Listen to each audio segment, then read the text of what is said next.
বর্গক্ষেত্রে একটি বাহুর দৈর্ঘ্য হচ্ছে 7 মিটার হলে বর্গক্ষেত্রের ক্ষেত্রফল কত হবে? দেখো বর্গক্ষেত্রটা কি? বর্গক্ষেত্র হচ্ছে চিত্রটিতে অবশ্যই থাকতে হবে চারটা বাহুই সমান। এই হচ্ছে সমান। ওই হাওয়া খাবি সাইডে দাও। হাওয়া খাবি নিয়ে দিস তুই হাওয়া খাবি। আর 7 মিটার। দেখো বর্গক্ষেত্রে চারটা বাহু সমান। বর্গক্ষেত্রে চারটা বাহু সমান। যদি বর্গক্ষেত্রে একটা বাহুর দৈর্ঘ্য যদি 7 মিটার হয় সবগুলোরই দৈর্ঘ্য কত হবে? 7 মিটার। 7 মিটার। বুঝা গেছে? সবগুলো সমান বলেই বর্গক্ষেত্র হচ্ছে চারটা বাহুর দৈর্ঘ্য একই হবে। বুঝা গেল? এবার এর আগে তোমাদের যে পড়ানো হয়েছিল বৈরক্ষ, এটা কিন্তু বৈরক্ষ নয়, ঠিক আছে? আয়তক্ষেত্র যখন পড়েছিলাম তখন ছিল যে দৈর্ঘ্য প্রস্থ দেওয়া ছিল, ক্ষেত্রফল কত? আয়তক্ষেত্রের ক্ষেত্রফল হচ্ছে দৈর্ঘ্য গুণ প্রস্থ। কিন্তু বর্গক্ষেত্রে এই যে বর্গক্ষেত্র হচ্ছে বর্গক্ষেত্রের ক্ষেত্রফলের যে নিয়ম সেটা কিন্তু আলাদা, দৈর্ঘ্য গুণ প্রস্থ কিন্তু নয়। বাহুর দৈর্ঘ্য গুণ বাহুর দৈর্ঘ্য। অনেকে কিন্তু দৈর্ঘ্য গুণ প্রস্থ করে দিয়েছে আয়তক্ষেত্রের ক্ষেত্রফলের নিয়ম। বর্গক্ষেত্র আলাদা, আয়তক্ষেত্র আলাদা। আয়তক্ষেত্র হচ্ছে আমাদের এক কথা ব্ল্যাকবোর্ড। ব্ল্যাকবোর্ডটাকে দেখো, ঠিক আছে? এটা হচ্ছে আমাদের আয়তক্ষেত্র। আর বর্গক্ষেত্র হচ্ছে এই যে চারটা বাহু সমান। বোঝা গেল? তাহলে এবার এই ফর্মুলাটা লিখি। বর্গক্ষেত্রের ক্ষেত্রফল, বর্গক্ষেত্রের ক্ষেত্রফল, ক্ষেত্রফল বাহুর দৈর্ঘ্য, বাহুর দৈর্ঘ্য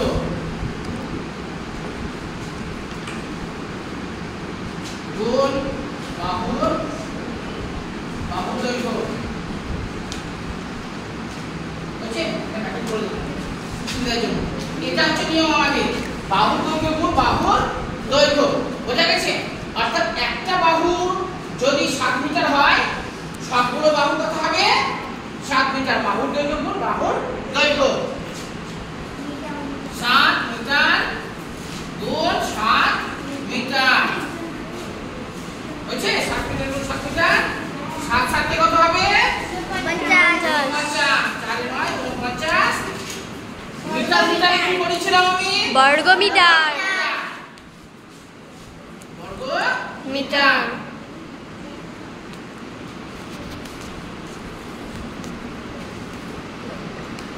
এটা ভালো করে মনে রাখবে, মিটার মিটারে কিন্তু গুণ করতে গেলে বর্গ মিটার হয়।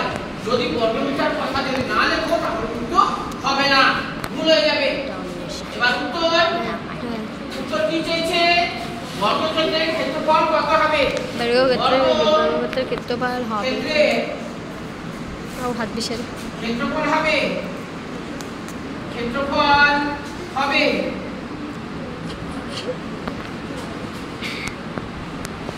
49 বর্গ মিটার। মিটার। শুধু মনে রাখবে বর্গক্ষেত্র কি? বর্গক্ষেত্র চারটা বাহু সমান। আর আয়তক্ষেত্র হচ্ছে আলাদা। আয়তক্ষেত্রের ক্ষেত্রফলের ফর্মুলা হচ্ছে দৈর্ঘ্য গুণ প্রস্থ। আর বর্গক্ষেত্রের ক্ষেত্রফলের ক্ষেত্রফল হচ্ছে বাহু গুণ বাহু। আয়তক্ষেত্র হচ্ছে দৈর্ঘ্য গুণ প্রস্থ আর বর্গক্ষেত্রের হচ্ছে বাহু গুণ বাহু। বোঝা গেছে? তারপরে একেবারে সোজা 7 মিটার গুণ 7 মিটার। 7 7 49 মিটার মিটারে বর্গ মিটার। বোঝা গেছে?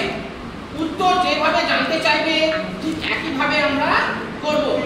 উত্তরে নিচে প্রশ্ন ছিল বর্গক্ষেত্রের ক্ষেত্রফল কত হবে? বর্গক্ষেত্রের ক্ষেত্রফল হবে 49 বর্গ মিটার। আন্টি কোন সমস্যা? দিয়া পারামিতা তোমরা সবাই ভুল করেছিলে।